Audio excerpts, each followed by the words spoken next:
Numa noite clara, longe das luzes ofuscantes da civilização, o céu noturno se desdobra como um veludo infinito, cravejado de incontáveis pontos de luz cintilante.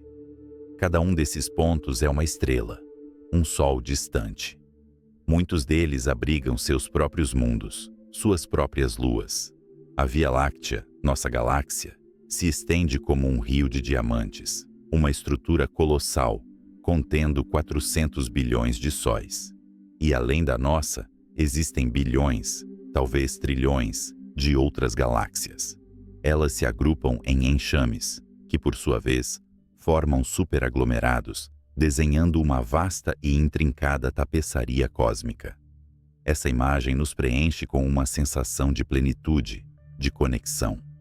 O universo parece fervilhar de matéria, de energia, de potencial. Sentimos que, apesar da nossa pequenez, fazemos parte de algo grandioso, um cosmos densamente povoado e interligado. Mas essa sensação, essa intuição reconfortante, é uma ilusão. É um viés nascido da nossa perspectiva local, do nosso bairro cósmico. A verdade sobre a estrutura do universo, em sua maior escala, é muito mais estranha, mais vazia e, para alguns, profundamente perturbadora. Pois o universo não é um todo homogêneo. Ele é uma espuma de proporções inimagináveis. As galáxias e os superaglomerados não estão espalhados uniformemente. Eles se organizam em longos e delicados filamentos, paredes de matéria que se estendem por centenas de milhões de anos-luz. Essas estruturas se cruzam e se encontram em nós densos, as metrópoles cósmicas onde a vida e a matéria florescem. Mas entre esses filamentos, entre essas paredes de luz, existem oceanos de escuridão, vastas regiões de quase nada absoluto. São os grandes vazios cósmicos, as bolhas na espuma do ser. E entre todos eles, um se destaca por sua escala incompreensível, por sua desolação que desafia nossos modelos do universo. É um lugar que nos força a confrontar o significado da palavra solidão em um nível que transcende a experiência humana. Este é o relato sobre o lugar mais solitário do universo conhecido. Uma ferida na realidade, um abismo de silêncio. Esta é a história do horror existencial do vazio de Bootes. Para compreender a magnitude do que estamos prestes a explorar, precisamos primeiro ajustar nossa percepção de escala. Imagine que nossa galáxia, a Via Láctea, com seus bilhões de estrelas, seja reduzida ao tamanho de um único grão de areia. Nessa escala, nossa vizinha galáctica mais próxima, Andrômeda, seria outro grão de areia a pouco mais de 5 centímetros de distância. O nosso grupo local de galáxias seria um pequeno punhado de areia. O superaglomerado de Virgem, do qual fazemos parte, seria uma duna com milhões desses grãos, medindo vários metros de diâmetro. O universo observável seria uma praia gigantesca, uma paisagem preenchida por essas dunas de matéria. Esperaríamos encontrar uma distribuição relativamente constante delas, mas a realidade é diferente. A cosmologia moderna nos diz que essa estrutura filamentosa é uma consequência direta dos primeiros momentos após o Big Bang. Nos instantes primordiais, o universo era uma sopa quente e densa de partículas. Minúsculas flutuações quânticas, variações de densidade quase infinitesimais, foram esticadas a proporções macroscópicas durante um período de inflação cósmica. As regiões ligeiramente mais densas tornaram-se as sementes da gravidade. Ao longo de bilhões de anos, elas atraíram mais e mais matéria, formando as estrelas, as galáxias e os superaglomerados que vemos hoje. Essas são as paredes e os filamentos da teia cósmica. As regiões que eram ligeiramente menos densas, por outro lado, foram ficando para trás, perdendo sua matéria para as vizinhas mais massivas. Elas se expandiram e se esvaziaram, tornando-se os grandes vazios. É um processo natural, previsto pela teoria. Os vazios são uma parte fundamental da arquitetura do cosmos. Pense nisso, como fazer pão. A massa com fermento seria o universo primordial. À medida que ela cresce, bolhas de ar se formam e se expandem. A massa do pão se concentra nas paredes finas, entre as bolhas. Essas paredes são os filamentos de galáxias. As bolhas, os vazios. Normalmente, essas bolhas de vazio têm algumas dezenas de milhões de anos-luz de diâmetro, um tamanho considerável, mas estatisticamente esperado. Foi com essa expectativa em mente que, no final da década de 1970, um grupo de astrônomos embarcou em um projeto ambicioso, liderados por Robert Kirshner. Então, na Universidade de Michigan, a equipe queria criar um dos primeiros mapas tridimensionais do universo. Até então, a astronomia era, em grande parte, uma ciência bidimensional. Podíamos ver a posição das galáxias no céu, mas não sabíamos sua profundidade. Não sabíamos a que distância real elas estavam de nós. A chave para desvendar a terceira dimensão era o desvio para o vermelho, ou redshift. Devido à expansão do universo, quanto mais distante uma galáxia está, mais rápido ela se afasta de nós. Essa velocidade estica a luz que ela emite, deslocando-a para o extremo vermelho do espectro. Medindo esse desvio, os astrônomos poderiam calcular a distância. O trabalho era meticuloso e lento. Usando o telescópio do Observatório Nacional de Kitt Peak, no Arizona, eles apontavam para uma pequena fatia do céu, na direção da constelação de Bootes, o Pestor. Eles mediam o desvio para o vermelho de uma galáxia, anotavam os dados e passavam para a próxima, construindo seu mapa ponto por ponto luminoso. Eles esperavam encontrar uma distribuição razoavelmente uniforme de galáxias, uma continuação do que viam em outras direções. Mas algo estranho começou a acontecer. Após mapearem as galáxias próximas, eles continuaram a olhar mais fundo no espaço, esperando encontrar mais e mais pontos de luz a distâncias maiores. Em vez disso, eles encontraram nada. A princípio, pensaram que poderia ser um erro instrumental, ou talvez uma região obscurecida por poeira cósmica em nossa própria galáxia. Mas as verificações não mostraram nada de errado. A equipe, composta por Augustus Oemler Jr., Paul Schechter e Stephen Schechtman, continuou a sondar aquela região do céu com crescente perplexidade. Noite após noite, os resultados eram os mesmos. Um silêncio desconcertante. Uma ausência de sinais. Era como se estivessem perfurando um túnel através do tecido do cosmos e, de repente, tivessem irrompido em uma caverna de proporções colossais. Em 1981, eles publicaram suas descobertas. O título do artigo era cauteloso, mas a implicação era sísmica. Eles haviam descoberto um buraco de 1 milhão de megaparsecs cúbicos no universo. O que eles haviam encontrado era um vazio tão imenso, tão dramaticamente desprovido de matéria, que parecia violar as probabilidades estatísticas dos modelos cosmológicos da época. Era o vazio de Bootes. As dimensões desta estrutura são um desafio para a imaginação humana. O vazio de Bootes tem um diâmetro estimado de 330 milhões de anos-luz. 330 milhões de anos. A luz, a coisa mais rápida do universo, leva essa eternidade para cruzá-lo de lado a lado. Para contextualizar, nossa galáxia, a Via Láctea, tem 100 mil anos-luz de diâmetro. Poderíamos enfileirar 3.300 galáxias como a nossa para atravessar essa vastidão de escuridão.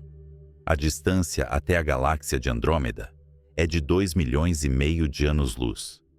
O vazio de Bootes é mais de 130 vezes maior que essa distância.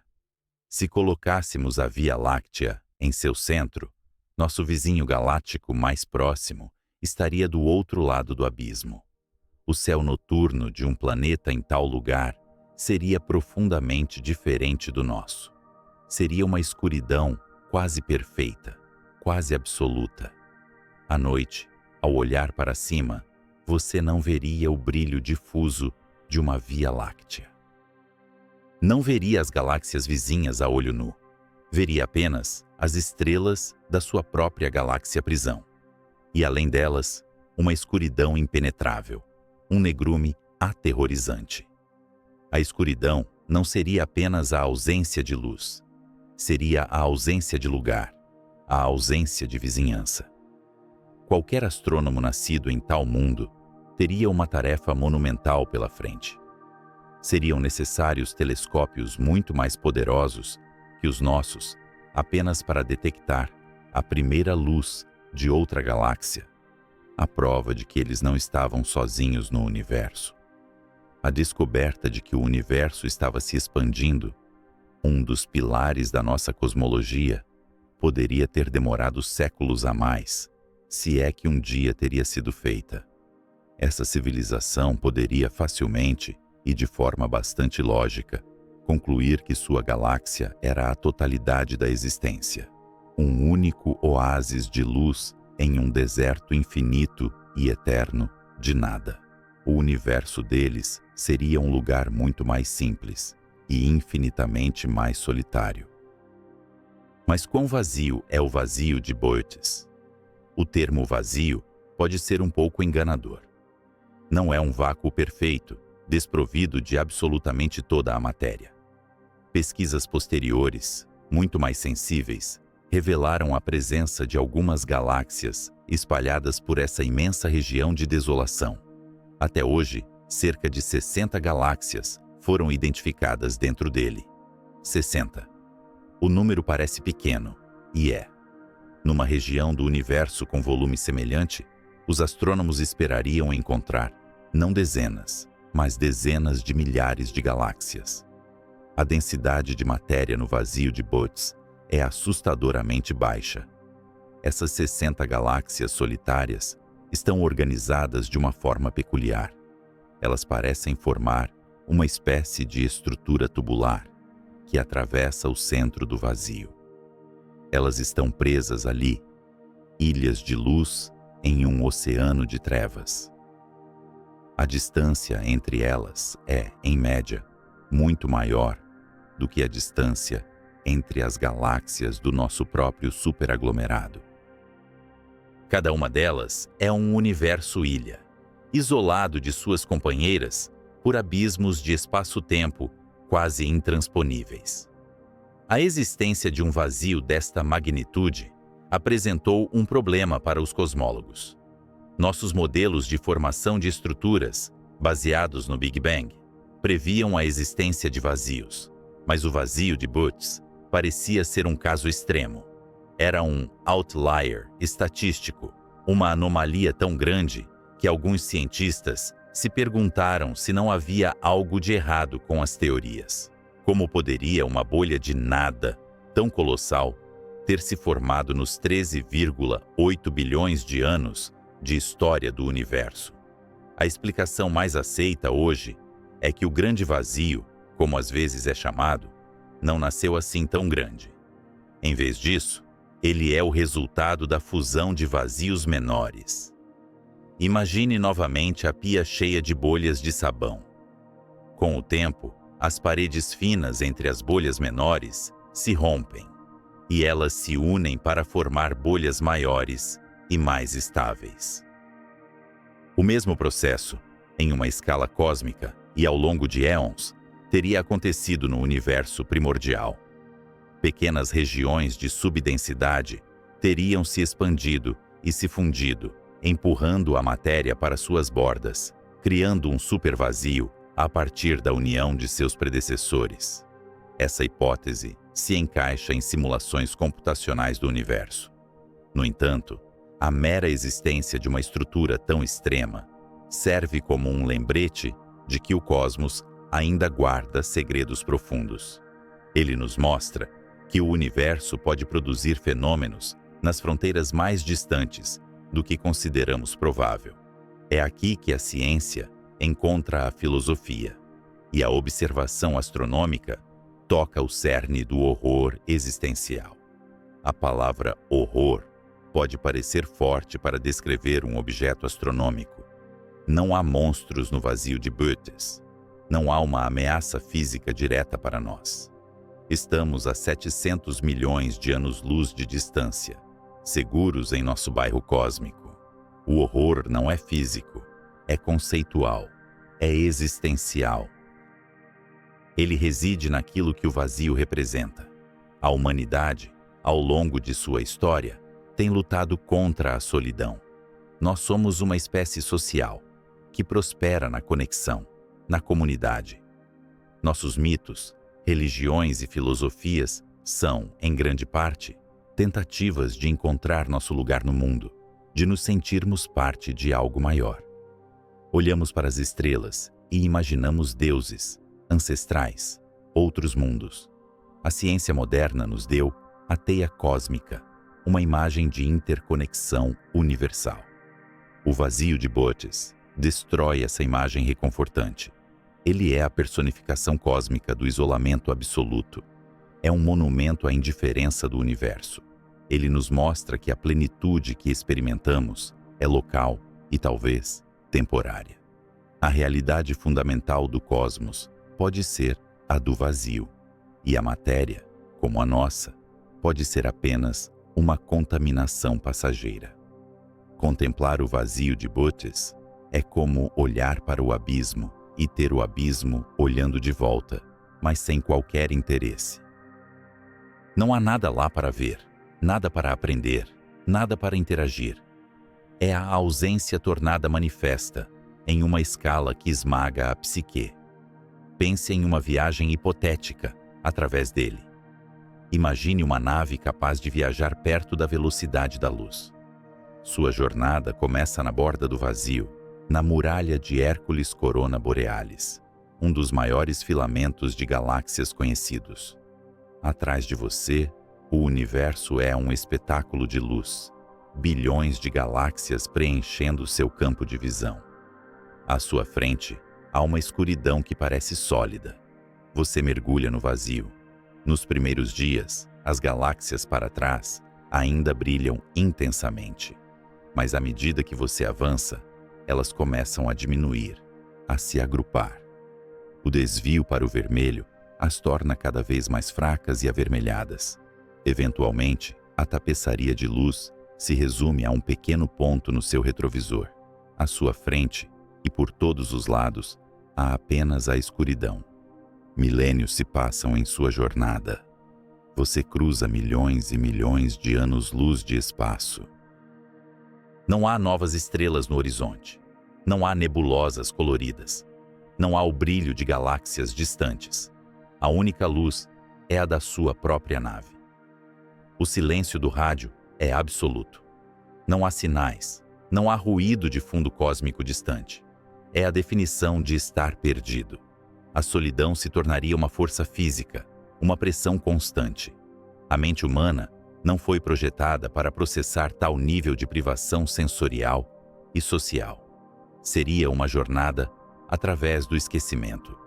E então, talvez após 100 milhões de anos de viagem, um ponto de luz solitário apareceria à sua frente, uma das galáxias Ilha do Vazio. Ao se aproximar, você veria que é uma galáxia como a nossa, com seus próprios bilhões de estrelas e planetas. Mas ela flutua sozinha, uma prisioneira em sua própria cela de escuridão. A existência de vida inteligente em um lugar assim abre uma caixa de Pandora de questões filosóficas. Como seria sua cultura, sua arte, sua ciência? Eles se sentiriam especiais, os únicos escolhidos pela criação, ou se sentiriam amaldiçoados, abandonados em um universo vazio?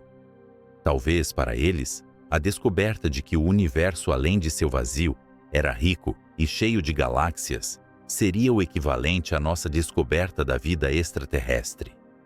Seria um choque profundo, uma redefinição completa de sua realidade. O vazio de Botez não é apenas um lugar no espaço, é também um vislumbre de um tempo futuro. O nosso universo está se expandindo e essa expansão está se acelerando. A força motriz por trás dessa aceleração é a misteriosa energia escura, uma propriedade intrínseca do próprio espaço. À medida que o espaço se expande, mais energia escura é criada, o que acelera ainda mais a expansão. É um ciclo de retroalimentação que está lentamente, mas inexoravelmente, afastando as galáxias umas das outras. Em um futuro muito, muito distante, daqui a centenas de bilhões de anos, a expansão terá empurrado todas as galáxias para além do nosso horizonte cosmológico. A luz delas, não importa por quanto tempo viaje, nunca mais nos alcançará. Elas terão desaparecido de vista para sempre. Nosso superaglomerado local, unido pela gravidade, permanecerá como uma única e massiva galáxia-ilha. Mas além dela, o céu será escuro e vazio. O universo visível futuro será muito parecido com o interior do vazio de Botez hoje. A grande e rica tapeçaria cósmica que podemos observar agora será perdida para as gerações futuras de astrônomos, se houver alguma. Nesse sentido, o vazio de Botez é uma premonição. É uma amostra do estado final e solitário do nosso próprio universo. Ele nos mostra o destino de toda a matéria, o isolamento eterno, seguido pela lenta decadência entrópica na morte térmica do universo. O horror existencial, então, vem dessa dupla percepção. Primeiro, a percepção da nossa própria insignificância. Nossa existência, nossa história, nossa civilização, tudo se desenrola em um grão de poeira, à beira de um abismo inimaginável. Somos uma anomalia estatística em uma ilha de matéria, cercados por um oceano de nada, que desafia a compreensão. Segundo, a percepção da nossa impermanência cósmica.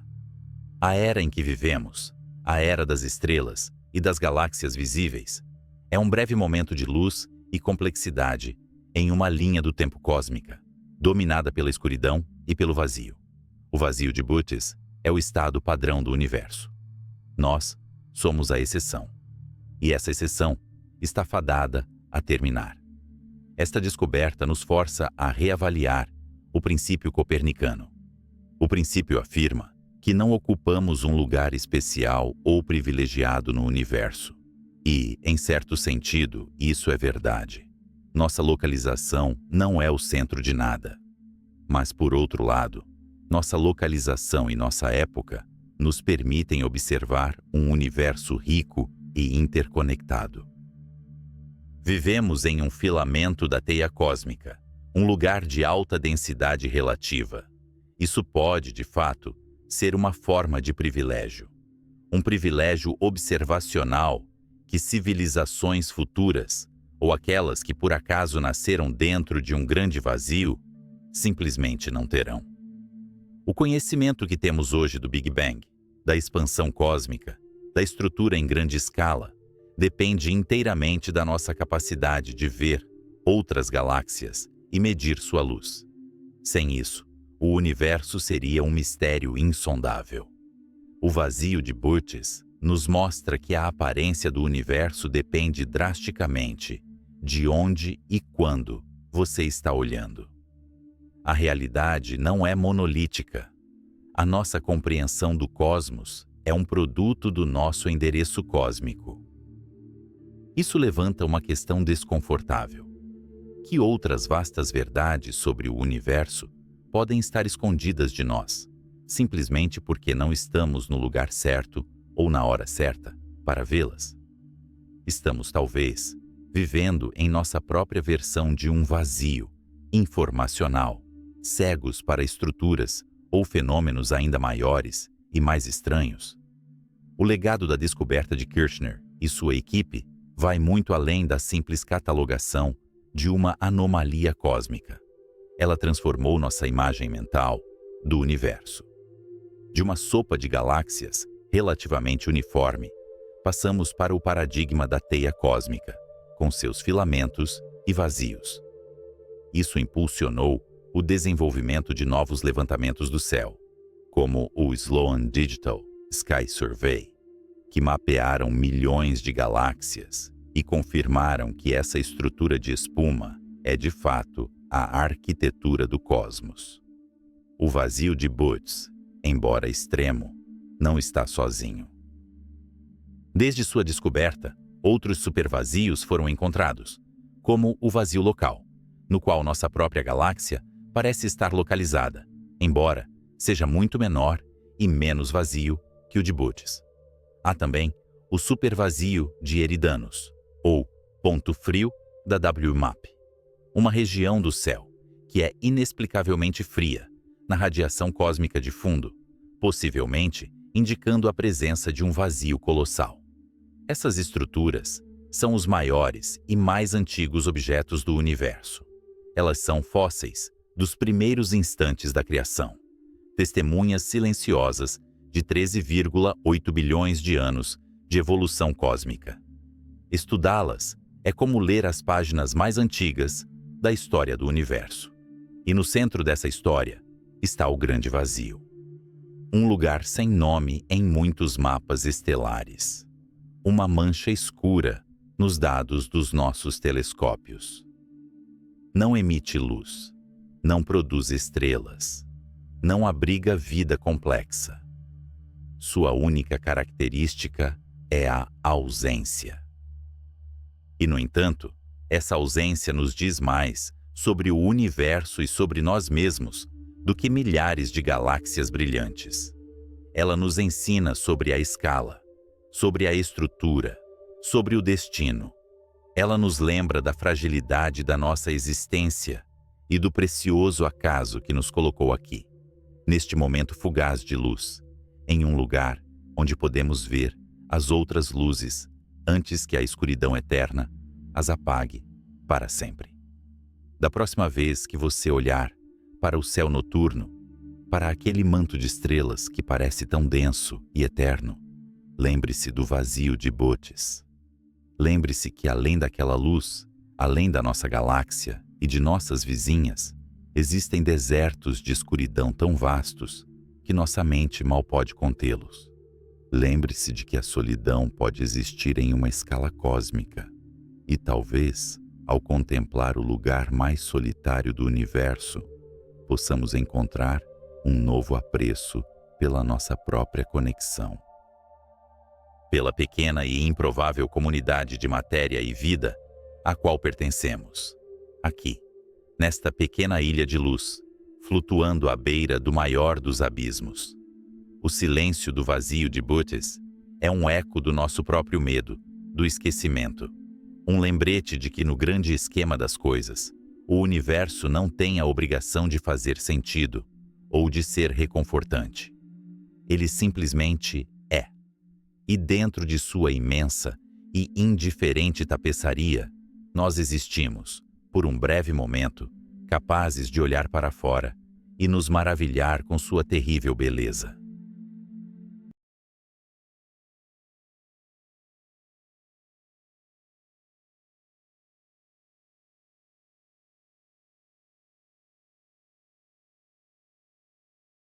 Um telescópio a mais de 1 milhão de milhas da Terra está silenciosamente mudando tudo o que pensávamos saber sobre o universo. O telescópio espacial James Webb capturou detalhes que antes estavam escondidos nas profundezas do tempo. Só neste ano, suas descobertas já mudaram a maneira como pensamos sobre o nascimento das estrelas e a formação das galáxias várias vezes. A singularidade do JWST reside não apenas na beleza das imagens, mas também na precisão dos dados. As galáxias que antes nos pareciam como manchas escuras, agora estão revelando sua estrutura, suas taxas de formação de estrelas e até mesmo os processos violentos que estão governando sua evolução. A resolução sem precedentes do telescópio está nos permitindo perscrutar as regiões onde as estrelas estão nascendo e está nos dando um vislumbre das interações complexas que estão moldando o universo moderno. Neste vídeo, compilamos as descobertas mais notáveis que foram feitas pelo JWST este ano. Cada uma delas está colocando nossas teorias anteriores à prova.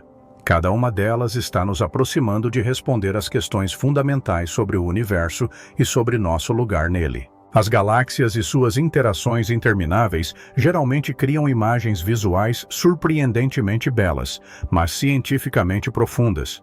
Um desses exemplos, observado pelo telescópio espacial James Webb em setembro, é a colisão de duas galáxias conhecidas como ARP-107. Este evento tem uma semelhança incomum com um rosto sorridente. A colisão, que está ocorrendo a cerca de 465 milhões de anos-luz de distância na constelação de Leão Menor, envolve uma grande galáxia espiral e uma galáxia elíptica menor. A câmera de infravermelho próximo do JWST e seu instrumento de infravermelho médio revelaram alguns detalhes intrincados que surpreenderam os astrônomos.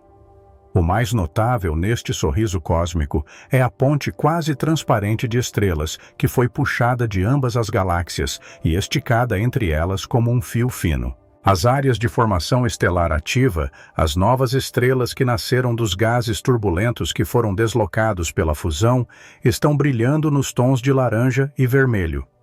Esta imagem nos fala sobre os processos que ocorrem durante as colisões dessa magnitude.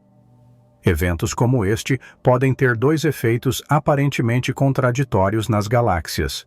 Por um lado, a perturbação comprime as nuvens de gás, o que excita e acelera a formação de estrelas e cria os aglomerados de estrelas recém-nascidas nas regiões onde as galáxias estão colidindo. Por outro lado, as colisões podem dispersar e acelerar o gás, e podem privar partes das galáxias de material, o que pode levar à fome de um nascimento estelar em outras regiões. O que é ainda mais interessante é que a grande galáxia espiral neste sistema é classificada como uma galáxia Seyfert, uma das maiores famílias de galáxias ativas. Tais galáxias têm núcleos de alta energia que são dominados por buracos negros supermassivos. No caso de ARP-107, a região central da galáxia espiral está emitindo energia em um nível que está muito além do que pode ser explicado pelas estrelas comuns. No entanto, ao contrário das galáxias mais ativas, as galáxias Seyfert, como ARP-107, são menos brilhantes, o que as torna mais fáceis de serem estudadas no espectro infravermelho, a principal banda que está sendo usada pelo JWST. A colisão também está lançando luz sobre como tais estruturas evoluem sob a influência gravitacional. Apesar do evento, a galáxia manteve grande parte de sua estrutura geral, exceto por seus braços espirais distintos, que foram quase completamente obliterados. Esta observação demonstra como até mesmo as colisões fora do centro podem causar mudanças significativas sem destruir todo o sistema, e contrasta muito com as fusões mais diretas e frontais que normalmente produzem as galáxias caóticas e de formato irregular. ARP-107, hoje, continua sua lenta absorção gravitacional, que continuará por centenas de milhões de anos e eventualmente formará uma grande galáxia de formato irregular. Tais coisas não são incomuns no universo, mas os detalhes que o JWST está fornecendo nos permitem observar e analisar esses processos como nunca antes. Um pouco antes, o JWST também lançou luz sobre os detalhes de outra galáxia interessante que nos deu algumas pistas importantes sobre os ciclos de nascimento e destruição que moldam o cosmos. Localizada a cerca de 15 milhões de anos-luz de distância, a M83, também conhecida como NGC 5236, destaca-se entre as galáxias espirais não apenas por sua estrutura barrada característica, mas também pelos processos estelares ativos que ocorrem dentro dela. O centro da M83 é um viveiro de formação estelar e é especialmente visível nas intensas regiões azuis que foram capturadas nas imagens do JWST. Aqui, podemos ver um enorme aglomerado de estrelas que estão muito próximas umas das outras. Ainda mais emocionantes são seus braços espirais que se estendem do núcleo, as regiões conhecidas como berçários estelares. Essas regiões, onde novas estrelas estão nascendo ativamente, são destacadas nas cores amarelo brilhante e laranja nas imagens da M83. Elas são ricas em gás e poeira, particularmente em hidrocarbonetos aromáticos policíclicos, moléculas complexas à base de carbono que frequentemente acompanham a formação de estrelas. A capacidade do JWST de detectar esses compostos é crucial para nosso estudo da química das regiões de formação de estrelas e nos permite entender os blocos de construção do ciclo de vida estelar. Ao observarmos a M83 em comprimentos de onda entre 5.000 e 28.000 nanômetros, o Webb pode penetrar através da poeira que normalmente esconde esses berçários estelares dos telescópios ópticos. Essas imagens detalhadas fornecem uma ferramenta fundamental para nossa compreensão do processo conhecido como feedback estelar, como as estrelas jovens e recém-nascidas interagem com seu ambiente. Quando se formam, as estrelas liberam energia e ejetam material na forma de vento estelar e radiação. Esse feedback pode comprimir o gás próximo e desencadear mais formação de estrelas, ou pode dispersar o gás e interromper o nascimento de novas estrelas nas regiões vizinhas. Ao estudarmos cuidadosamente galáxias como a M83, os pesquisadores que trabalham em programas como o Feedback in Emerging Extragalactic Star Clusters, ou FEAST, buscam desvendar como tais mecanismos de feedback operam nos diferentes ambientes galácticos. Os resultados obtidos na M83, bem como em outras galáxias no programa FEAST, ajudarão a refinar os modelos que os astrônomos estão usando para simular a formação de estrelas em todo o universo. Outra observação do JWST da nebulosa N79, desta vez em janeiro, nos apresentou uma das regiões de formação de estrelas mais ativas em nossa vizinhança galáctica. Localizada a cerca de 161.000 anos-luz de distância na Grande Nuvem de Magalhães, a N79 é um excelente exemplo de uma fábrica de estrelas, onde novas estrelas estão se formando a uma taxa altamente acelerada. Ao contrário de sua vizinha mais conhecida, a nebulosa da Tarântula, a N79 permaneceu relativamente inexplorada até agora. O impressionante padrão de explosão estelar que emana do núcleo da nebulosa é imediatamente aparente na imagem do JWST. Este efeito não é uma característica intrínseca da nebulosa, mas sim uma consequência da maneira como o espelho primário segmentado do JWST coleta a luz de objetos particularmente brilhantes. Esses picos de difração enfatizam a luz intensa de uma estrela jovem em formação que é mal visível na faixa de comprimento de onda visível, mas se revela através do poder da observação infravermelha. As regiões laranja e vermelha que cercam este núcleo são as enormes nuvens de gás molecular, a matéria-prima da qual as novas estrelas estão se formando.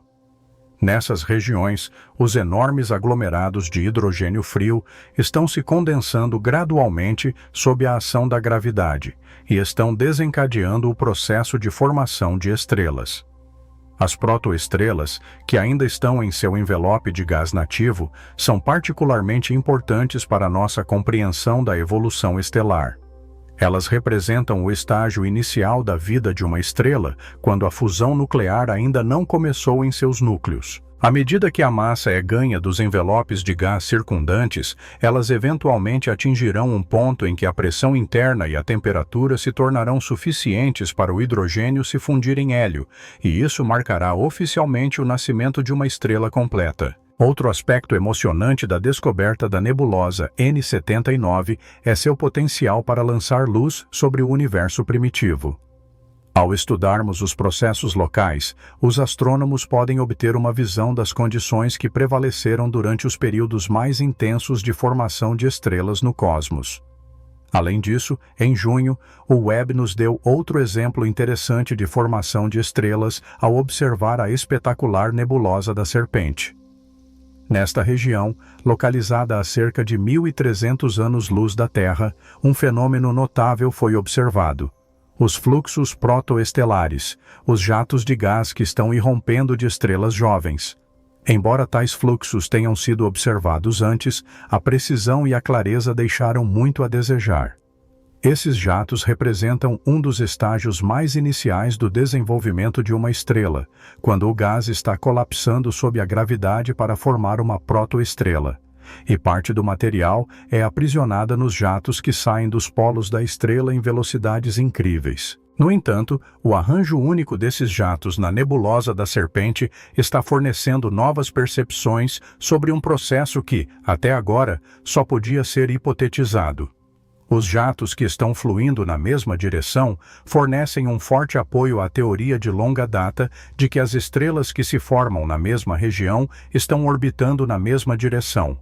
O que torna essa descoberta ainda mais significativa é a permanência desse alinhamento, que os cientistas da NASA compararam a uma chuva de granizo caindo durante uma tempestade. Essa metáfora enfatiza a impressionante ordem no ambiente caótico de um nascimento de estrela. A implicação é óbvia. Esses fluxos alinhados servem como uma espécie de registro histórico da dinâmica rotacional nas nuvens de gás e poeira. À medida que as estrelas se formam, elas herdam o momento angular da nuvem em colapso, o que leva a um movimento síncrono. Um dos aspectos mais marcantes desta foto é a aparência de uma sombra em forma de ampulheta que foi projetada por uma das estrelas jovens. Esta sombra é um resultado direto dos jatos que estão dando ao gás circundante uma forma tão impressionante. As observações da nebulosa do JWST não se limitam apenas à formação de estrelas. Elas também estão fornecendo algumas informações cruciais sobre a evolução do disco e do material que está cercando essas estrelas jovens, os ingredientes-chave para a formação de planetas. Ao capturarmos esses jatos tão cedo no desenvolvimento das estrelas, os astrônomos podem começar a montar os complexos processos que levam à criação de sistemas planetários. Mas as descobertas de junho do Webb não terminam aí. O WASP-39b, um gigante gasoso localizado a 700 anos-luz da Terra, representa um dos ambientes planetários mais intrigantes já observados. Graças à sensibilidade sem precedentes do telescópio espacial, agora temos uma imagem mais clara do clima extremo deste exoplaneta, um mundo dividido entre um dia eterno e uma noite sem fim. Este exoplaneta está em rotação sincronizada, o que significa que um lado dele está sempre voltado para a estrela e está banhado pelos raios do Sol, enquanto o outro lado está em uma escuridão perpétua. Esta separação acentuada está criando um ambiente atmosférico único que rejeita precisamente a possibilidade de vida e que está levando nossa compreensão da dinâmica do clima planetário a um novo nível. O espectrógrafo de infravermelho próximo do JWST permitiu aos astrônomos medir as diferenças de temperatura nessas regiões com um nível de detalhe impressionante. À primeira vista, pode parecer um mundo de absolutos, com um calor escaldante de um lado e um frio glacial do outro. Mas o verdadeiro fascínio reside na chamada grande zona entre esses extremos, onde a temperatura transita do lado diurno para o lado noturno. Os dados do NIRSPEC mostram que a diferença de temperatura entre as regiões do amanhecer e do crepúsculo é de impressionantes 300 graus Fahrenheit. No lado do amanhecer, a temperatura permanece em torno de 1.150 graus Fahrenheit e sobe para cerca de 1.450 graus Fahrenheit à noite. O JWST também descobriu alguns padrões climáticos impressionantes no exoplaneta. O vento varre a superfície a velocidades espantosas de milhares de milhas por hora e transfere o calor do lado diurno para o lado noturno. E essa circulação atmosférica é crítica para a manutenção do equilíbrio da temperatura no planeta. Curiosamente, o lado do amanhecer, onde a noite se transforma em dia, tende a ser mais nublado. As espessas camadas de gás se formam nesta região mais fria. Em contraste, o lado da noite, onde o dia se transforma em noite, parece ser muito mais claro, com menos nuvens. Isso talvez seja resultado das temperaturas mais quentes que estão deslocando os gases condensados. Essas descobertas desafiam os modelos anteriores das atmosferas de exoplanetas, especialmente nos mundos que estão em captura de maré. Nossa compreensão de como a circulação atmosférica, a variação de temperatura e a formação de nuvens atuam no WASP-30 e 9b fornece uma visão de como os planetas com climas extremos podem evoluir. Mais importante, abre novos caminhos na busca por planetas potencialmente habitáveis, pois os cientistas podem aplicar essas observações a exoplanetas menores e rochosos, que podem ter lacunas semelhantes entre o dia e a noite. Ao medirmos precisamente a composição de sua atmosfera, o JWST detectou vestígios de moléculas como vapor de água, dióxido de carbono e dióxido de enxofre, e está nos dando uma visão dos processos químicos que ocorrem em planetas semelhantes. Esta análise detalhada da atmosfera é de grande importância para a busca por vida além da Terra, pois permite que os astrônomos melhorem seus métodos de detecção de bioassinaturas. Um mês depois, em julho, o Webb nos agradou com outra descoberta. Este estudo, publicado no Monthly Notices of the Royal Astronomical Society, dizia respeito às anãs marrons, mas desta vez foi mais extenso. As anãs marrons, que são frequentemente referidas como estrelas fracassadas, ocupam uma posição intermediária interessante entre os planetas e as estrelas.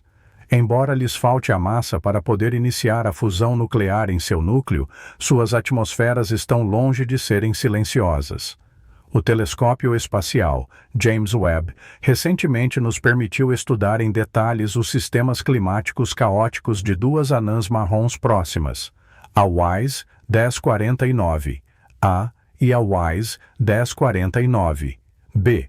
Essas observações nos deram um raro vislumbre dos processos atmosféricos desses objetos enigmáticos e estão sugerindo o que podemos esperar de exoplanetas gigantes com condições semelhantes. O clima aqui está longe de ser comum.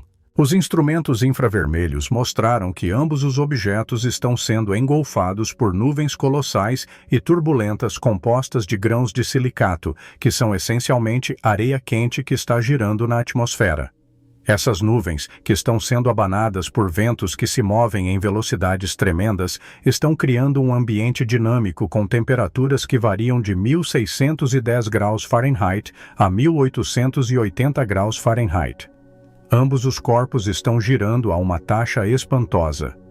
O WISE 1049 completa uma revolução completa a cada 7 horas, e seu irmão, o B, é ainda mais rápido, em 5 horas.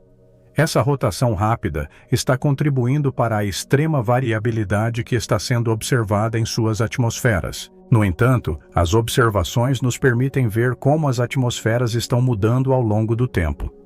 O JWST tirou fotos das curvas de luz dessas anãs marrons, que mostram variações significativas e estão indicando as condições climáticas tempestuosas e a mudança da cobertura de nuvens em diferentes altitudes. As curvas de luz que foram obtidas com o JWST estão mostrando como as nuvens estão evoluindo em diferentes altitudes, e às vezes estão expondo as camadas mais profundas da atmosfera através de lacunas na cobertura de nuvens. Essas variações estão sendo associadas a diferentes composições químicas em diferentes profundidades da atmosfera. Ao examinarmos os comprimentos de onda específicos da luz, o JWST encontrou evidências de monóxido de carbono, metano e até mesmo grãos de silicato que estão sendo absorvidos pela atmosfera. Cada um desses marcadores químicos conta uma história sobre a temperatura e a pressão em diferentes profundidades e está oferecendo um perfil vertical das atmosferas das anãs marrons. As observações estão indicando que cada uma das anãs marrons tem 3 camadas atmosféricas distintas. A mais profunda das camadas está emitindo luz com comprimentos de onda de menos de 8,5 microns, enquanto a intermediária das camadas está absorvendo luz na faixa de 2,3 a 4,2 microns. A mais alta das camadas, onde as nuvens de silicato são mais visíveis, está emitindo sinais de entre 4,2 e 8,5 microns. Esses resultados permitiram aos cientistas estudar a natureza dinâmica das atmosferas das anãs marrons com um detalhe sem precedentes, o que não era possível com observações anteriores. E mais importante, eles estão nos permitindo refinar os modelos que nos ajudarão a entender as atmosferas de exoplanetas distantes, especialmente aqueles que estão muito longe para podermos estudar com tanto detalhe. Entre as muitas imagens espetaculares tiradas pelo telescópio espacial James Webb, uma se destaca não apenas por sua beleza, mas também pelas questões que levanta. Literalmente, contra a impressionante observação de uma formação estelar, um objeto distante que se assemelha a um ponto de interrogação se destaca em um vermelho brilhante. Essa forma inesperada, que também foi capturada em julho, é muito provavelmente o resultado de uma interação entre as galáxias do complexo Herbig-Haro 4647. Embora seja visualmente impressionante, a verdadeira natureza do objeto permanece um mistério. A análise inicial dos cientistas do Instituto de Ciência do Telescópio Espacial sugere que é provavelmente uma galáxia distante, ou possivelmente duas galáxias em processo de fusão.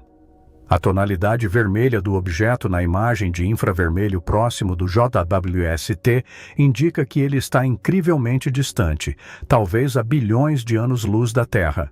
Essa distância não apenas dificulta o estudo do objeto, mas também o coloca em um período da história do universo em que as interações de galáxias eram mais comuns, pois as galáxias ainda estavam se formando e evoluindo. As fusões de galáxias são um fenômeno cósmico poderoso que pode mudar a forma das galáxias e podem criar caudas e arcos de maré longos e curvos. Essas características são formadas à medida que as forças gravitacionais mútuas das galáxias esticam e distorcem suas regiões externas. A forma do ponto de interrogação pode ser um resultado semelhante das interações de maré. A parte superior curva representa uma galáxia que está sendo separada por uma força gravitacional, enquanto o ponto inferior é possivelmente uma galáxia companheira menor. A formação das galáxias, especialmente no universo primitivo, permanece um dos mistérios mais profundos da cosmologia.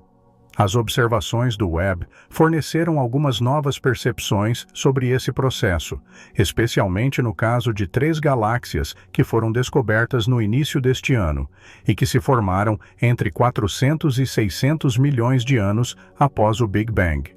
Nos primeiros dias do universo, um gás de hidrogênio neutro preenchia o cosmos e formava uma névoa espessa e opaca. Quando galáxias como as observadas pelo JWST começaram a se formar, sua luz ajudou a levantar essa névoa e eventualmente revelou o universo moderno para nós. Essas galáxias ainda não se formaram completamente, mas ainda estão se alimentando de nuvens de gás próximas, principalmente hidrogênio e hélio, os blocos básicos de construção para a formação de estrelas. A capacidade infravermelha está permitindo que os astrônomos observem como esse gás está sendo absorvido pelas galáxias e está fornecendo uma visão direta do processo de formação de galáxias pelo gás. Um dos aspectos mais notáveis dessas galáxias é sua associação com os poderosos jatos de satélite. Durante a formação das galáxias, suas regiões centrais frequentemente hospedam buracos negros supermassivos que exercem uma intensa influência gravitacional no espaço circundante. Quando a matéria cai em direção ao buraco negro, parte dela é acelerada e ejetada como jatos poderosos que se precipitam pelo espaço a quase a velocidade da luz. Esses jatos, que são frequentemente observados em galáxias jovens, desempenham um papel importante na regulação da formação de estrelas, pois podem estimular ou suprimir a formação de novas estrelas, e isso depende de como eles interagem com o gás circundante. As 3 galáxias recém-descobertas são particularmente interessantes porque podem fornecer uma visão deste processo em um estágio muito inicial da história do universo.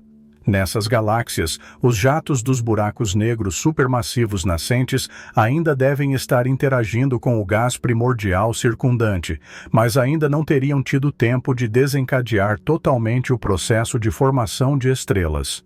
Provavelmente, essas galáxias estão em uma fase de transição, no limiar do nascimento da primeira geração de estrelas. Este processo deve levar milhões de anos.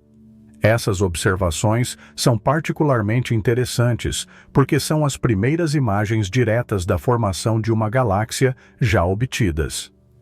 Antes do JWST, só podíamos especular sobre como as galáxias se formam, estudando os sistemas mais evoluídos. Agora, pela primeira vez, podemos observar os estágios mais iniciais de seu crescimento e evolução, e como as interações de gás, estrelas e buracos negros estão moldando o universo. À medida que o telescópio espacial James Webb continua sua missão, cada nova descoberta está mudando nossa compreensão do universo, desde o nascimento das estrelas até os mistérios de exoplanetas distantes. O JWST não está apenas respondendo a perguntas antigas, mas também está abrindo outras totalmente novas e está empurrando os limites de nosso conhecimento. A pesquisa e a exploração contínuas são cruciais. Olhamos para o futuro e para as próximas descobertas que inspirarão as novas gerações a continuar olhando, a fazer perguntas e a alcançar as estrelas. A mais de 30 vezes mais longe do Sol, quase na borda do nosso sistema solar, existe um planeta misterioso, Netuno. É impossível vê-lo, mesmo dos pontos mais altos da Terra, sem um telescópio. Por causa de sua distância, Netuno é o planeta menos explorado de todo o nosso sistema. Mas o que poderia ser tão misterioso sobre este planeta? Você ficaria surpreso se lhe disséssemos que Netuno, um dos planetas mais frios do sistema, pode suportar um oceano de água superquente?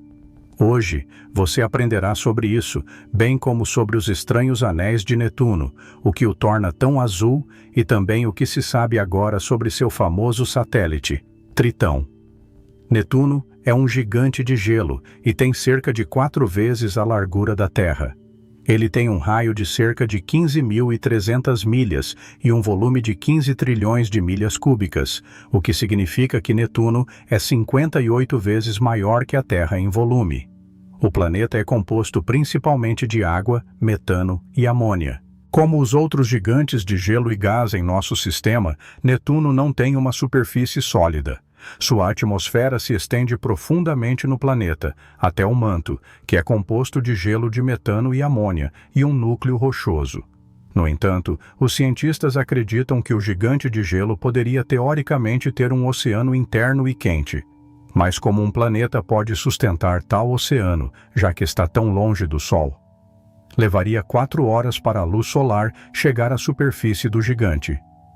A temperatura atmosférica média de Netuno é de menos 360 graus Fahrenheit, o que o torna um dos objetos mais frios do sistema solar.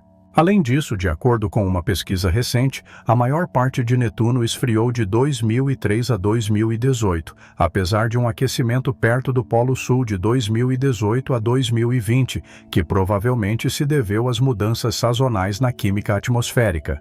A razão para a provável formação do oceano dentro do gigante de gelo permanece não resolvida. No entanto, os cientistas sugeriram que essa estranheza pode ser explicada por um aquecimento interno, um calor que foi liberado devido a uma compressão gravitacional ou uma interação gravitacional entre Netuno e um de seus satélites, Tritão. Por outro lado, os pesquisadores Slava Turishev e Andrew Ingersoll acreditam que a probabilidade de oceanos em Netuno, devido ao seu calor, é muito baixa, apenas 15% no momento. De acordo com os cálculos dos cientistas, é apenas em 1 bilhão de anos que a chance de um oceano lá aumentará para 40%, depois que o gigante tiver esfriado. Outra explicação para a enorme energia interna poderia ser a colisão de Netuno com algum objeto cósmico, porque Netuno é o único planeta que emite quase 3 vezes mais energia do que recebe do Sol. Isso também é confirmado pela incomum inclinação de 28 graus de seu eixo, que é quase tanto quanto na Terra. Por causa disso, Netuno também experimenta as estações que são semelhantes às nossas. Mas em Netuno, uma estação dura cerca de 40 anos. Um ano para Netuno é 165 anos terrestres. No entanto, um dia no gigante de gelo leva 16 horas. Essa rápida rotação do planeta está criando os ventos superpoderosos, sobre os quais falaremos um pouco mais tarde. A atmosfera de Netuno é 80% de hidrogênio. Ela também contém 19% de hélio e cerca de 1% de outros gases, incluindo metano. A propósito, a cor azul de Netuno é causada precisamente pelas nuvens de metano nas camadas superiores da atmosfera. As moléculas de metano podem absorver a radiação solar de ondas curtas e refletir a cor azul. No entanto, o planeta mais próximo de Netuno, Urano, também contém uma distribuição semelhante de gases. Mas, ao contrário de Netuno, sua cor é um azul pálido. O Dr. Patrick Irwin, da Universidade de Oxford, sugeriu que essa diferença de cor pode ser devido à densidade de uma névoa de metano. Assim, as atmosferas de ambos os planetas têm várias camadas de aerossóis. A camada inferior e profunda consiste em uma mistura de gelo de sulfeto de hidrogênio. É por causa dessa camada que algumas áreas podem ser vistas mais perto dos polos, por exemplo. Elas parecem ser mais escuras em Netuno. A segunda das camadas é provavelmente o que afeta as cores dos planetas. É uma camada de partículas de névoa na qual provavelmente se forma gelo de metano. O gelo então precipita como uma chuva de neve de metano. Como a atmosfera de Netuno é muito mais ativa do que a de Urano, Netuno forma essa neve com mais eficiência, então sua segunda camada de aerossóis é mais fina. É precisamente a menor densidade que causa essa rica cor azul. A última, a terceira camada atmosférica, também forma as grandes partículas de gelo de metano, e é de fato uma extensão da segunda camada. Além de sua cor intensa, Netuno também é caracterizado pelas manchas escuras e brancas que estão por toda a sua superfície. Todas essas manchas são tempestades que resultam da rotação axial muito rápida do planeta. Netuno é o planeta mais ventoso do sistema. As correntes de vento lá podem atingir 1.200 milhas por hora, o que é quase 4 vezes mais forte do que em Júpiter. No entanto, o gigante de gelo tem uma semelhança com Júpiter, uma enorme tempestade. O nome deste vórtice é bastante simples, a Grande Mancha Escura. O ciclone do tamanho da Terra, que orbitava a 1.500 milhas por hora, foi detectado pela primeira vez pela espaçonave Voyager 2 em 1989. No entanto, em 1994, outro telescópio, o Hubble, notou que a mancha havia desaparecido e que uma pequena e nova mancha havia aparecido no hemisfério norte. Então, ao contrário do ciclone de 300 anos em Júpiter, os vórtices de grande escala em Netuno existem apenas por 2 a 6 anos. Em 2018, o Hubble detectou outra nova mancha semelhante à descoberta em 1989. A formação dessas tempestades ainda é desconhecida, mas os cientistas sugeriram que elas se originam nas profundezas da atmosfera e se formam ao longo de vários anos. Essas tempestades ainda têm algumas coisas a mostrar aos cientistas. A nova mancha de 2018 começou a se desviar para o sul no ano seguinte, onde teria desaparecido. No entanto, inesperadamente para os pesquisadores, a tempestade deu a volta e começou a se mover de volta para o norte. Além do mais, uma pequena provavelmente se separou da grande mancha. Os cientistas da NASA acreditam que o pequeno vórtice pode ser parte do processo de desmembramento da grande tempestade, que nunca foi observado antes. Tais ciclones, nas observações anteriores, foram acompanhados por nuvens brancas de metano, que foram chamadas de scooters, por causa de sua velocidade de movimento maior que a da grande mancha. Elas provavelmente se formam sobre os vórtices, onde os gases congelam em cristais de gelo. A falta de nuvens, disseram os pesquisadores, pode ajudar na nossa compreensão da formação das manchas em Netuno e em gigantes de gelo semelhantes. Como os outros gigantes gasosos, Netuno tem outra característica: um sistema de anéis. Em 2022, o telescópio espacial James Webb tirou uma imagem infravermelha próxima do gigante gelado e mostrou seus anéis tênues e seus satélites. A última imagem dos anéis de Netuno foi tirada há mais de 30 anos pela Voyager 2. Na nova foto do Webb, cerca de 5 anéis podem ser vistos. Todos os anéis levam o nome dos astrônomos que contribuíram para o estudo de Netuno. O anel mais próximo e mais solto é chamado de Gale. Ele consiste em cerca de 40 a 70% de poeira, tem 26 mil milhas e uma largura radial de 1.240 milhas. O segundo dos anéis, o Le Verrier, é muito mais brilhante e muito mais estreito. Sua largura é um pouco mais de 62 milhas. O próximo dos anéis é o mais largo de todos. Este é o anel Lassell, que tem 2.485 milhas de largura. A porcentagem de poeira lá é muito pequena e varia de 20 a 40%. O quarto, o anel Arago, é difícil de ver. É um dos menores anéis, com um raio de 35.540 milhas, e está na borda do Lassell. E provavelmente por causa de seu baixo teor de poeira, é pouco perceptível. O último, o anel Adams, tem um raio orbital de aproximadamente 39.724 milhas. Além disso, o Adams tem apenas 35 quilômetros de largura, o que o torna o mais estreito dos anéis de Netuno. Mas o que torna este anel destacado são seus arcos. Os arcos são os misteriosos e brilhantes selos de poeira que estão ao redor do perímetro do anel. Cada um dos arcos do Adams tem um nome: Liberté, Égalité, Fraternité e Courage. Curiosamente, eles não são estáticos. Esses arcos, especialmente o Fraternité e o Égalité, trocam seu material e mudam de tamanho. Por que esses arcos se formaram ainda é desconhecido, mas a pesquisadora Imke de Pater sugeriu que a causa pode ser o colapso de um companheiro pai ou de outro objeto no limite de Roche. Além dos anéis, o Webb também registrou 7 dos 14 satélites de Netuno. Todas as luas do gigante de gelo são divididas em regulares e irregulares. O Webb capturou 6 dos satélites internos comuns. Alguns desses satélites, como Despina e Galateia, formam os anéis de Netuno e desempenham o papel de pastores para a poeira. No entanto, definitivamente a coisa mais interessante na imagem do Webb é o satélite brilhante mais distante, Tritão.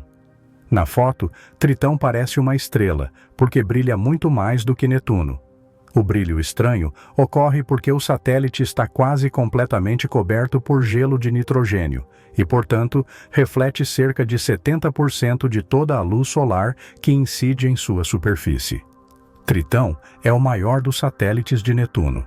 É maior até do que Plutão. Tem um diâmetro de 1.680 milhas, o que pode ser igualado a 99,7% da massa de todas as luas de Netuno. É também o objeto geologicamente ativo mais frio de todo o sistema solar.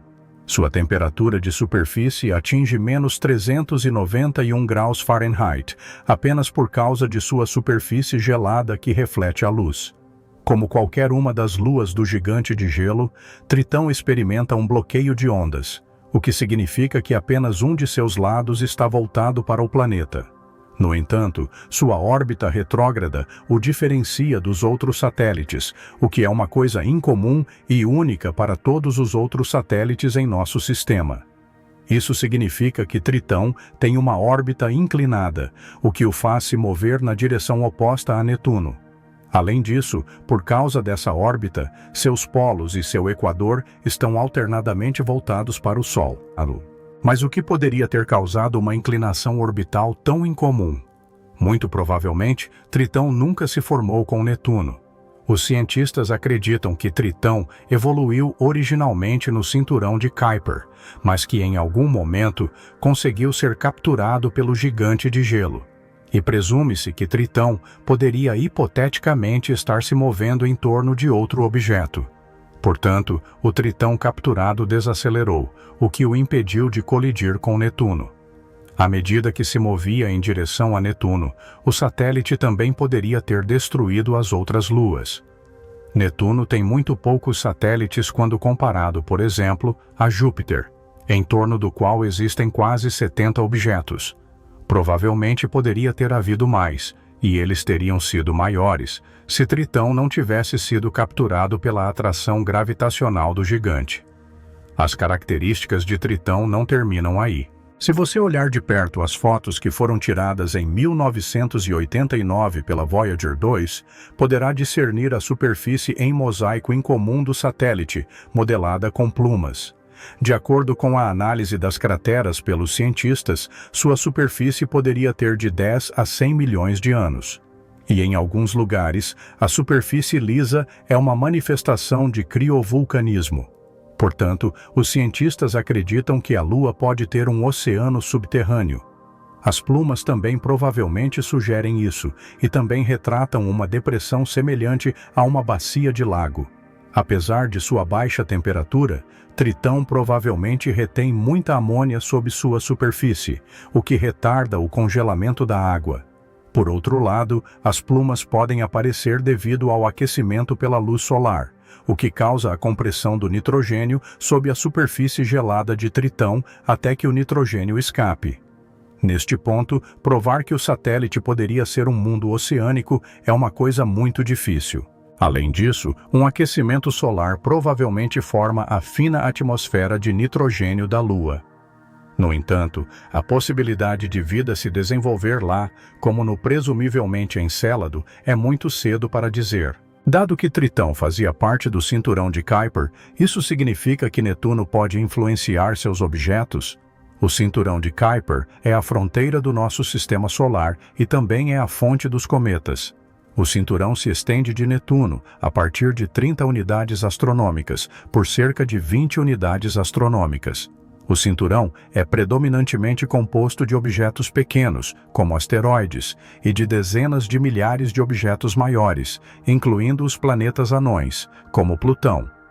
Se não fosse pela influência gravitacional do gigante de gelo, é provável que um planeta pudesse ter se formado a partir do cinturão de Kuiper.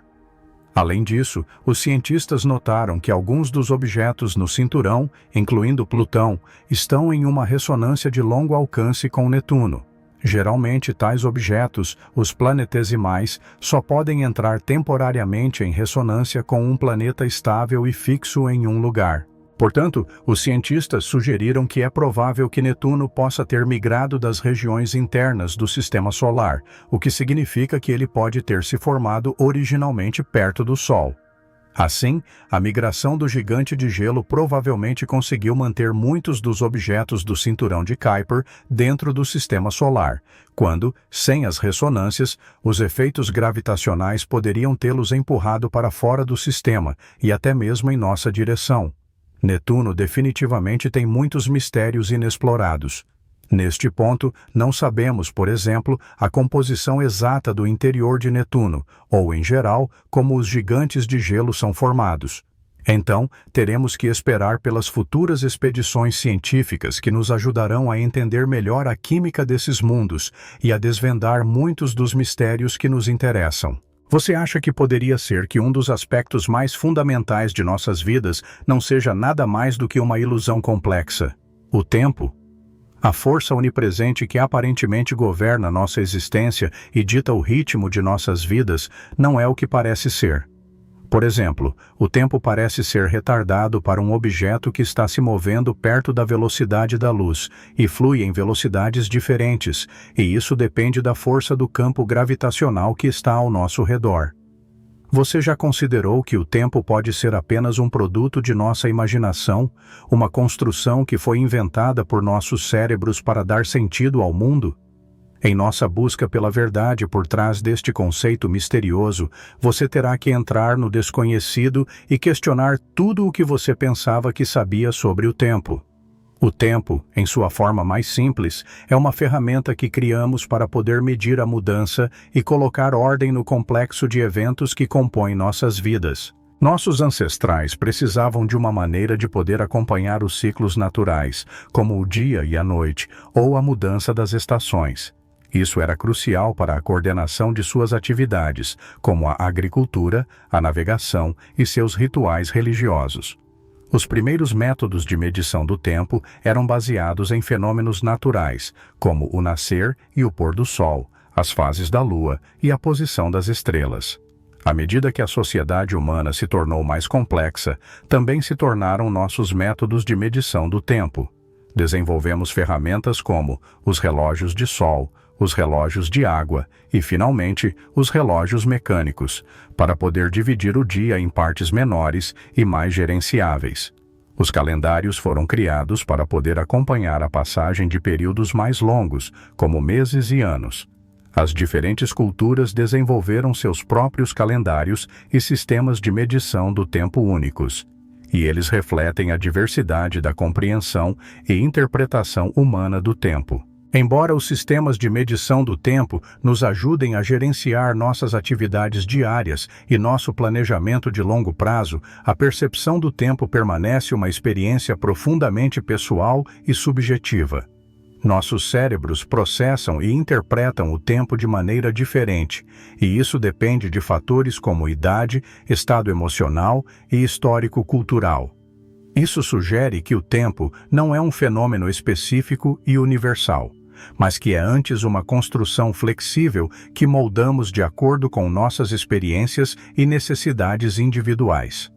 Apesar de sua presença onipresente em nossas vidas, o tempo permanece um conceito um tanto ilusório. Isso levanta a questão: o tempo é uma realidade objetiva, ou é simplesmente uma construção que criamos para poder ordenar o caos de nossa existência? Então, vamos nos aprofundar um pouco mais na história. A compreensão tradicional do tempo como uma entidade independente e constante foi desafiada por um trabalho inovador do início do século XX, escrito por Albert Einstein. A teoria da relatividade de Einstein introduziu o conceito do tempo como uma dimensão e mudou para sempre nossa visão desse fenômeno misterioso. A teoria da relatividade de Einstein surgiu de seu trabalho sobre a natureza da luz e sobre o conceito de um espaço e tempo absolutos, que era central para a física clássica. Ele propôs que as leis da física deveriam ser as mesmas para todos os observadores, independentemente de seu movimento em relação uns aos outros. Essa ideia revolucionária levou ao desenvolvimento de duas teorias interrelacionadas: a teoria especial da relatividade e a teoria geral da relatividade. Na teoria especial da relatividade, Einstein demonstrou que o espaço e o tempo não são entidades separadas, mas que estão entrelaçados em um único contínuo conhecido como espaço-tempo. Nesta estrutura quadridimensional, o tempo se torna a quarta dimensão, e os eventos são representados como pontos no espaço-tempo. Este conceito destruiu a visão tradicional do tempo como uma variável independente, mostrando que ele é parte integrante da estrutura do universo. As teorias de Einstein também mostraram que o tempo é relativo e que depende do referencial do observador. De acordo com a teoria especial da relatividade, dois eventos que parecem ser simultâneos para um observador podem ocorrer em momentos diferentes para outro observador que está se movendo em relação ao primeiro. Este fenômeno, conhecido como relatividade da simultaneidade, desafia nossa percepção do tempo como uma entidade absoluta e constante. A teoria geral da relatividade estendeu as ideias da teoria especial da relatividade para incluir a gravidade no quadro. Nesta teoria, os objetos massivos, como os planetas e as estrelas, causam uma deformação do espaço-tempo, e essa deformação é percebida pelos objetos que se movem dentro dela como gravidade. A presença de um objeto massivo também pode afetar o fluxo do tempo, e isso pode levar a um fenômeno conhecido como dilatação do tempo gravitacional. Na teoria especial da relatividade, a dilatação do tempo ocorre quando dois objetos se movem em relação um ao outro com uma velocidade considerável. Quanto mais rápido um objeto se move, mais lentamente o tempo flui para esse objeto, quando comparado a um observador estacionário. Esse efeito se torna mais pronunciado à medida que o objeto se aproxima da velocidade da luz. Este fenômeno é mais bem ilustrado pelo famoso paradoxo dos gêmeos, onde um dos gêmeos viaja perto da velocidade da luz, enquanto o outro fica na Terra. No retorno, o gêmeo que viajou será mais jovem do que o gêmeo da Terra, por causa da dilatação do tempo. Na relatividade geral, a dilatação do tempo também se deve à influência da gravidade. O tempo flui mais lentamente nos campos gravitacionais mais fortes, por exemplo, perto de objetos celestes massivos, como planetas ou estrelas. Este efeito foi testado experimentalmente usando relógios atômicos que foram colocados em diferentes alturas. Os relógios que estão mais perto da superfície da Terra, onde a gravidade é mais forte, funcionam mais lentamente quando comparados com os relógios em altitudes mais elevadas, onde a gravidade é mais fraca. A desaceleração do tempo, embora pareça ilógica, foi confirmada experimentalmente e tem algumas aplicações práticas. Um excelente exemplo é o Sistema de Posicionamento Global, ou GPS. Os satélites do GPS que orbitam a Terra experimentam uma dilatação do tempo baseada tanto na velocidade quanto na gravidade, que deve ser levada em conta para manter uma medição precisa do tempo e dados de localização. Além disso, experimentos com aceleradores de partículas de alta velocidade confirmaram que as partículas que viajam perto das velocidades da luz experimentam uma dilatação do tempo significativa, como previsto pela teoria especial da relatividade. Antes da teoria da relatividade de Einstein, o tempo era considerado um pano de fundo imutável e universal para todos os eventos do universo. Sir Isaac Newton, por exemplo, acreditava no conceito de um tempo absoluto, que flui uniformemente e independentemente dos eventos que ele está medindo. No entanto, as descobertas da dilatação do tempo e da natureza relativa do tempo, tanto na teoria especial quanto na geral da relatividade, desafiam esse conceito e demonstram que o tempo não é constante, mas sim uma variável que depende do movimento do observador e do campo gravitacional circundante. A visão tradicional do tempo como uma entidade absoluta também pressupõe uma adesão estrita à causalidade, onde uma causa sempre precede um efeito. No entanto, a natureza relativa do tempo na teoria da relatividade sugere que a ordem dos eventos pode depender do referencial do observador, o que pode levar a situações em que uma causa e um efeito podem parecer invertidos ou instantâneos. Isso desafia nossa compreensão intuitiva da causalidade e nos força a reavaliar como pensamos sobre a evolução dos eventos no universo. O conceito da flecha do tempo, a ideia de que o tempo flui em uma direção, do passado para o futuro, está profundamente enraizado em nossa compreensão do mundo, também foi desafiado. No entanto, as descobertas da teoria da relatividade sobre a natureza relativa do tempo e a potencial reversão da causalidade nos levam a reconsiderar se a flecha do tempo é um aspecto fundamental do universo ou simplesmente uma construção da percepção humana. Como as visões tradicionais como uma entidade absoluta foram minadas pelas descobertas da teoria da relatividade, alguns cientistas e filósofos sugeriram que o tempo pode ser uma propriedade emergente, em vez de um aspecto fundamental do universo. Desta perspectiva, o tempo surge das interações e das relações entre os objetos e os eventos, em vez de existir independentemente. À medida que deixamos para trás os desafios da teoria da relatividade de Einstein, nos aventuramos no mundo ainda mais confuso da mecânica quântica. Neste reino, a natureza do tempo se torna confusa e elusiva, pois as regras que governam o mundo quântico desafiam nossa compreensão cotidiana. A mecânica quântica é um ramo da física que estuda o comportamento das partículas nos níveis atômico e subatômico. É governada por um conjunto de regras de probabilidade que são marcadamente diferentes das regras da física clássica. No mundo quântico, as partículas podem existir em vários estados simultaneamente, um fenômeno conhecido como superposição, e suas propriedades são definidas apenas quando são medidas ou observadas. O conceito de tempo na mecânica quântica é muito diferente do conceito de tempo na física clássica. Enquanto a física clássica descreve o tempo como uma entidade contínua e absoluta, a mecânica quântica o trata como um parâmetro discreto e quantizado. Isso leva a situações em que parece que o tempo perde seu significado tradicional e assume um papel mais abstrato. Agora, para ilustrar, vamos considerar os seguintes cenários cotidianos. Você está observando os animais na natureza e percebe que eles se comportam de maneira diferente quando sabem que estão sendo observados. Quanto mais perto você chega deles, mais seu comportamento muda, e isso dificulta a compreensão de seu estado natural. Este exemplo ilustra o efeito do observador na mecânica quântica e também é chamado de princípio da incerteza de Heisenberg. No contexto da mecânica quântica, o efeito do observador refere-se à ideia de que um ativo de medições ou de observações pode perturbar o estado de um quântico de um objeto, como um elétron.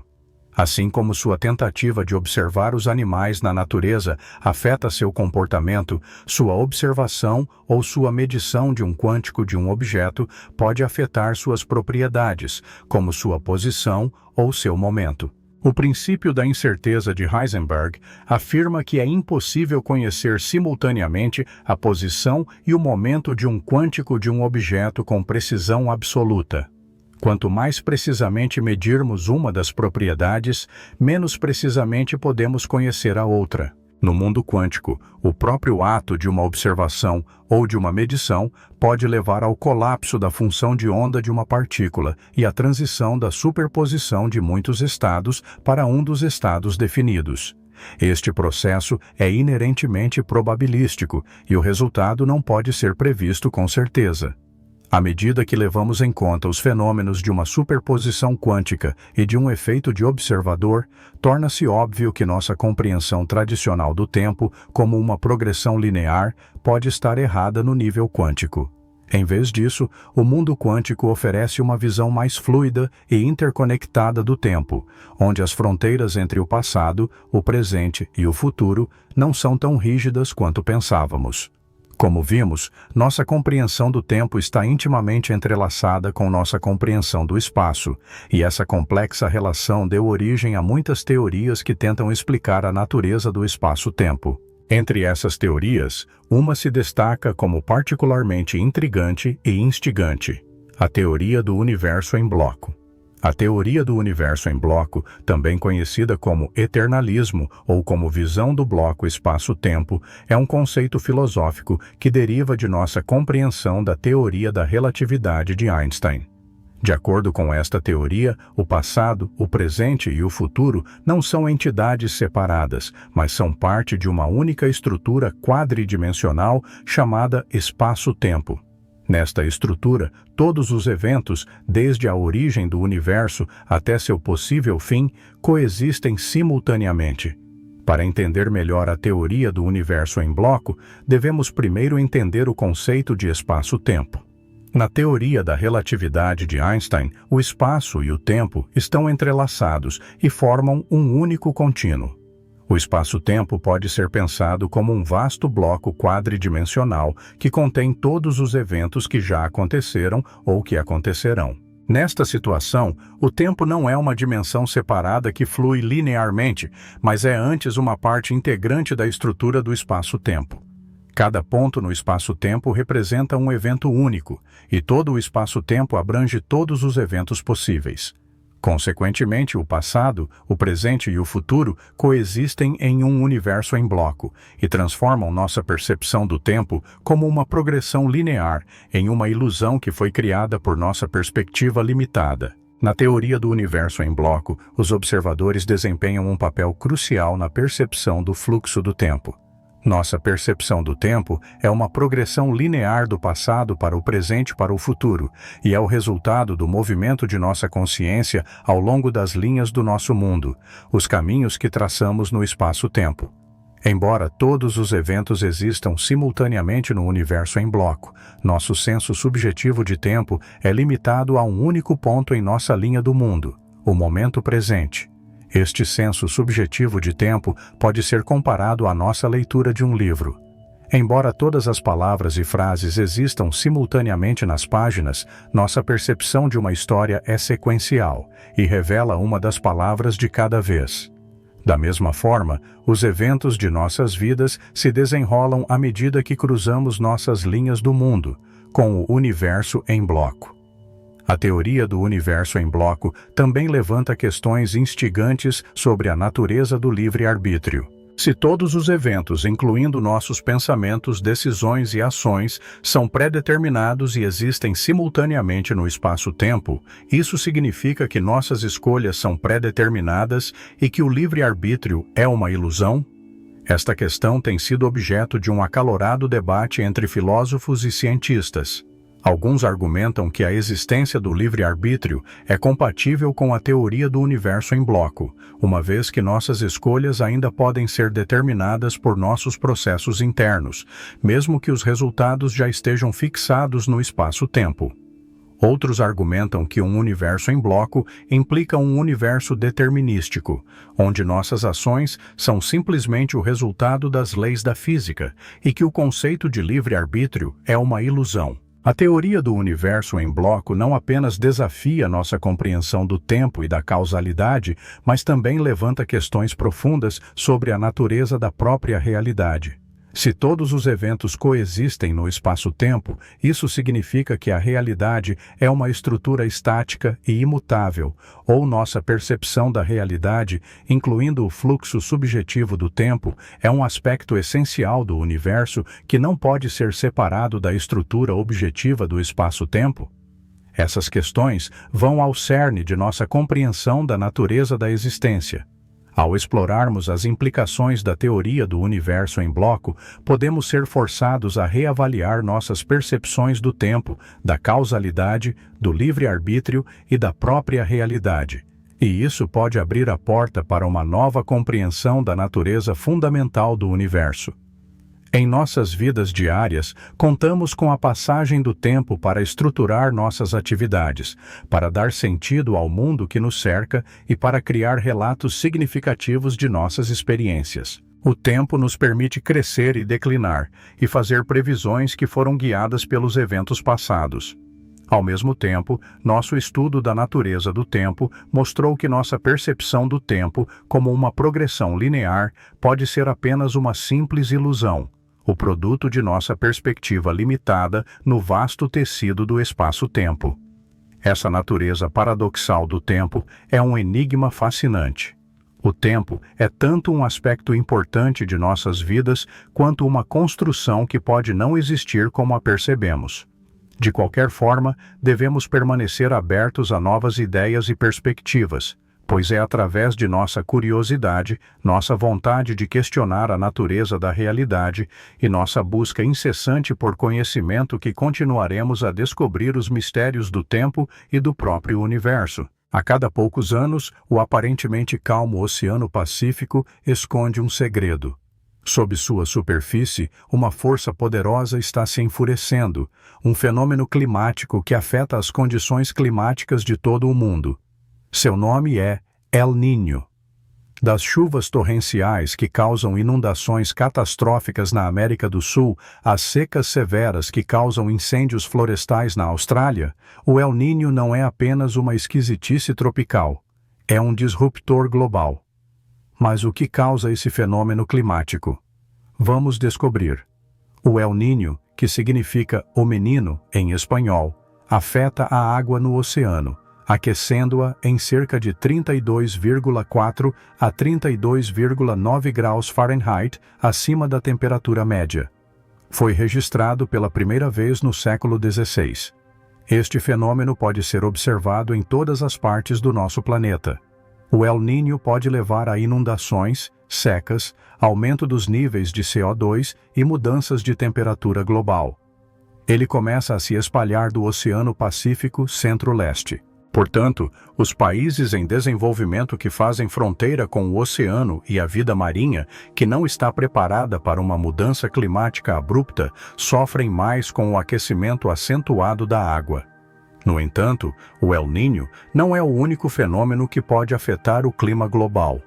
Na verdade, o El Niño é apenas uma fase de um único fenômeno climático chamado oscilação Sul-El Niño. Este ciclo pode estar em duas das outras fases. Uma delas é a La Niña, que é o exato oposto do El Niño, e a outra é um estado neutro, onde não há influência particular de nenhum deles. A La Niña, ou a menina em espanhol, é um fenômeno climático que causa um resfriamento em vez de um aquecimento da água.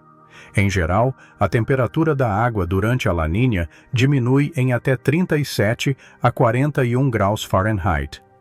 As consequências deste fenômeno para muitos países de todo o mundo, como os Estados Unidos e o Canadá, são tempestades de chuvas severas, inundações e temporadas de furacões mais fortes. Mas a pior parte é que esses dois fenômenos são muito difíceis de prever.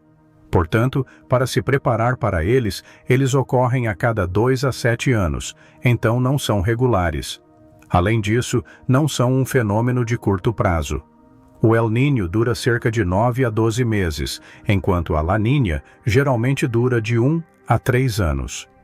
O El Niño e a La Niña não aparecem do nada. Sua formação é um processo muito incomum. Em condições normais, no Oceano Pacífico, os ventos alísios se movem de uma zona de alta pressão para uma zona de baixa pressão, de leste para oeste. Esses ventos direcionam a água quente na direção de seu próprio movimento, mais perto dos países asiáticos e da Austrália. Assim, a água fria sobe no leste, na costa da América do Sul, o que também tem um efeito positivo na captura de peixes, devido à saturação de tal água com nutrientes. Este processo é chamado de ressurgência. A água quente aquece o ar, o que faz com que ele suba mais rápido para a atmosfera inferior e se condense, enquanto o ar mais frio retorna para as partes orientais. Assim, ele sustenta os ventos alísios.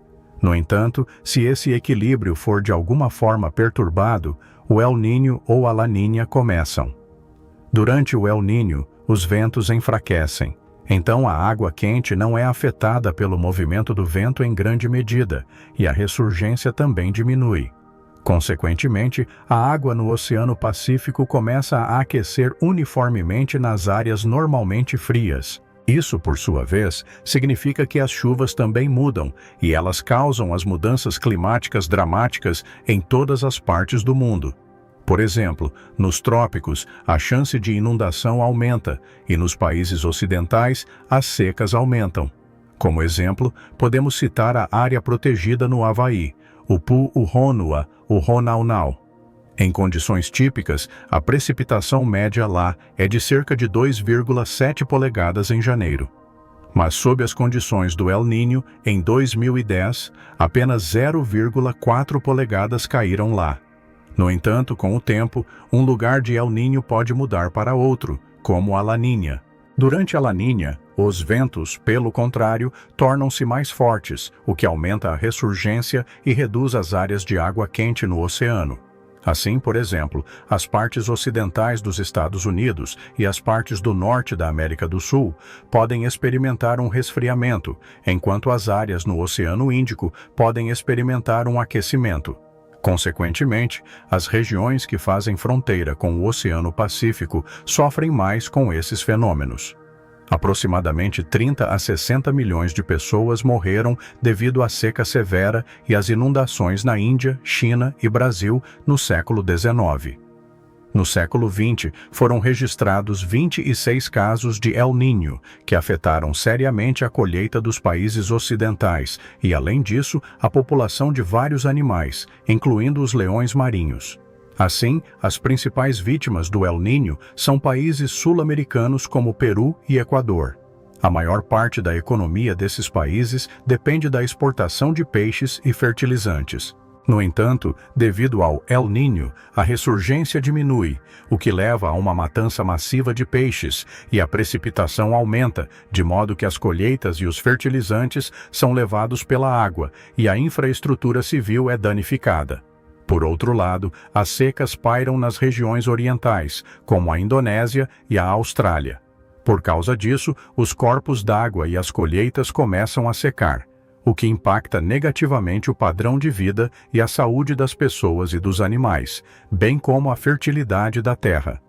Os países orientais africanos, como o Quênia ou a Tanzânia, bem como os países americanos, sofrem com as chuvas frequentes, enquanto os países centro-sul, como a Zâmbia ou Moçambique, sofrem com a seca. O sul dos Estados Unidos, em particular, o Texas, também sofre com um aumento da precipitação durante o El Niño.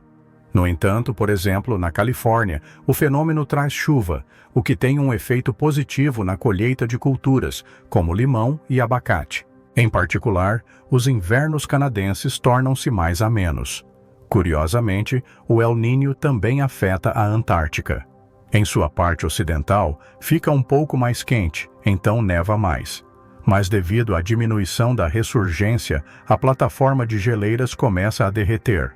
Por outro lado, a Laninha ajuda a aumentar a massa dessas geleiras, o que ajuda a manter o equilíbrio.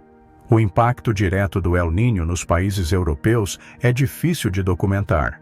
O El Niño traz invernos frios e secos para o continente europeu, o que pode ser prejudicial para a terra.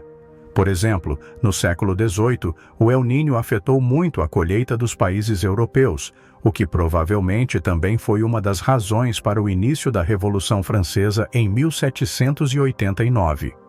Já no século XIX, esse fenômeno causou cerca de 3 das graves fomes em vários países asiáticos e europeus. Portanto, o El Niño e a Laninha são fenômenos bastante perigosos para o nosso mundo.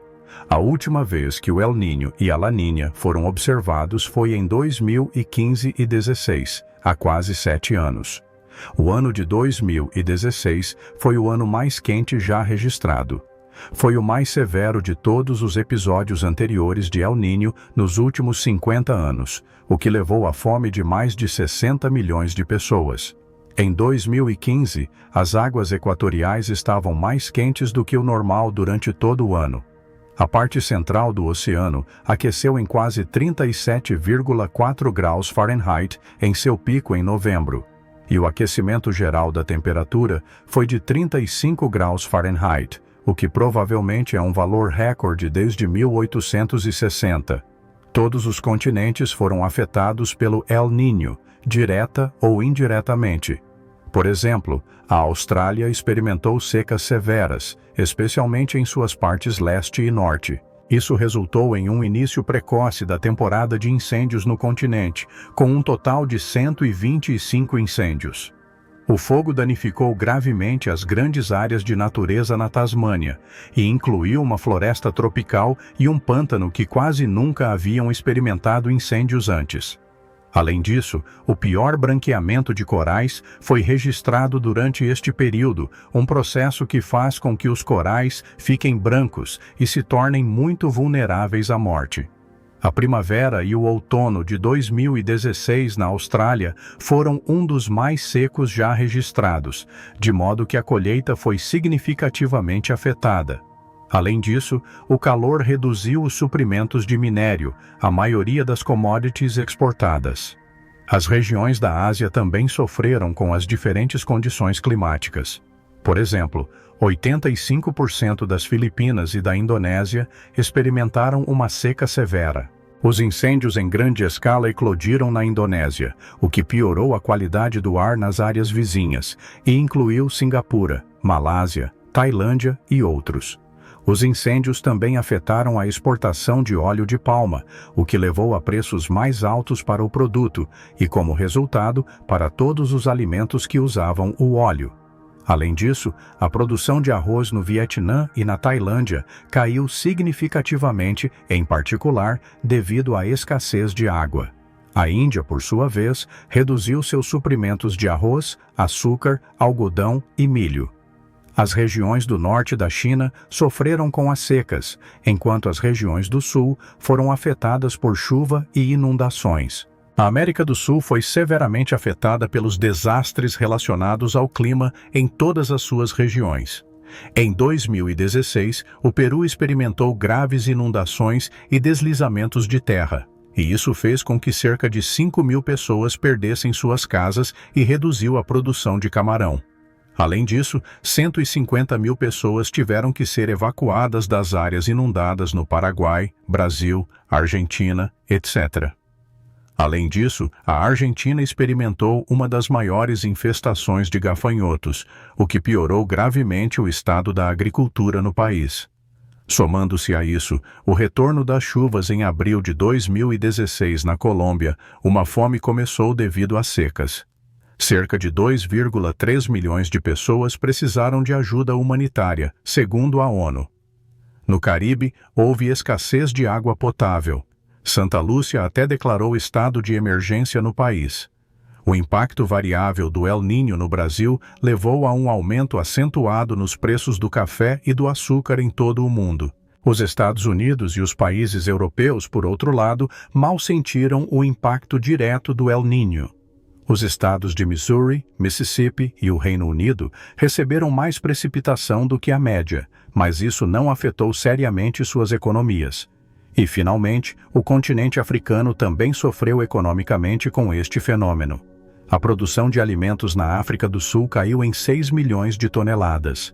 Em algumas partes do Zimbábue, 75% da colheita foi perdida. 10 milhões de pessoas na Etiópia precisaram de ajuda humanitária, e cerca de 458 mil crianças foram tratadas por desnutrição aguda. No total, 60 milhões de pessoas de todo o mundo sofreram com a fome. Além disso, os eventos climáticos desfavoráveis levaram a surtos de doenças, especialmente na África e na América do Sul. Assim, devido às inundações em vários países da América do Sul, o vírus Zika começou a se espalhar.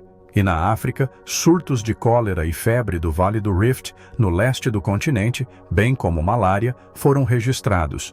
Em particular, os animais sofreram com os efeitos do El Niño, como as aves marinhas ou os pequenos mamíferos, o que às vezes faz com que os predadores ataquem o gado de fazendas. As populações de espécies invasoras, como o gafanhoto e a rã arborícola, também aumentaram e estragaram as colheitas e aumentaram a propagação de doenças perigosas. Não devemos subestimar a gravidade do perigo trazido pelo El Niño e pela Laninha. Os meteorologistas já estão registrando os sinais do El Niño, que muito provavelmente começará no final do verão de 2023 ou no início de 2024. De acordo com a Administração Nacional Oceânica e Atmosférica, o pesquisador Dylan Amai e o secretário-geral da Organização Meteorológica Mundial, Peter Italas, podemos estabelecer novos recordes de temperatura global no próximo ano. Uma das razões para a agudeza foi o período muito longo da Laninha, que durou 3 anos e só terminou em março. Portanto, muita energia térmica se acumulou no oceano e, portanto, após a onda de frio, todo esse calor será liberado, o que fortalecerá os efeitos do El Niño.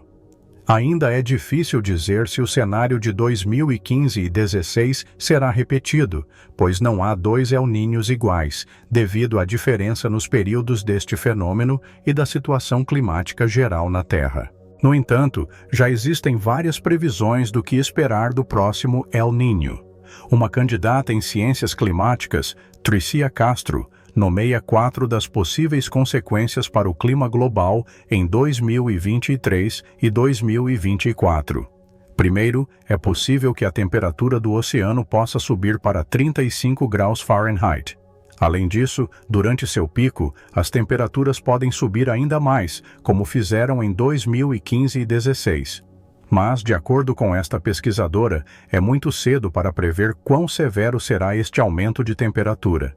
Em segundo lugar, após um longo período de La Niña, a Austrália teve muita chuva, mas tudo isso pode mudar no próximo ano, pois a temperatura geral no continente aumentou em 34,5 graus Fahrenheit, quando comparada com o início do século XX.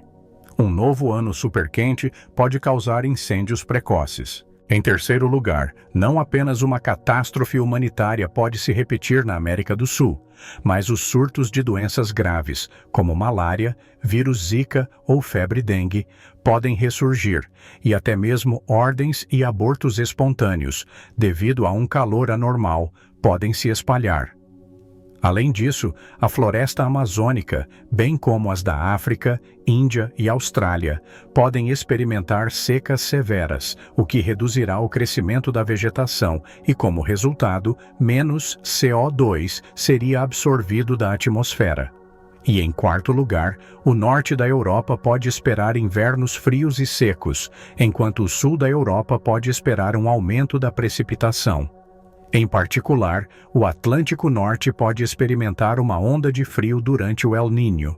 O acesso a alimentos e água potável está se tornando mais agudo, então provavelmente não haverá exceção desta vez. Austrália, Brasil, Peru, África, etc. Todos esses países e continentes que tiveram dificuldades com a mudança climática dramática em 2015 e 2016 podem, infelizmente, experimentar novamente uma grave crise alimentar e econômica. Também é possível que as exportações de muitos produtos agrícolas e pecuários, bem como de produtos de mineração e combustível, diminuam drasticamente, com um impacto indireto em todo o mundo.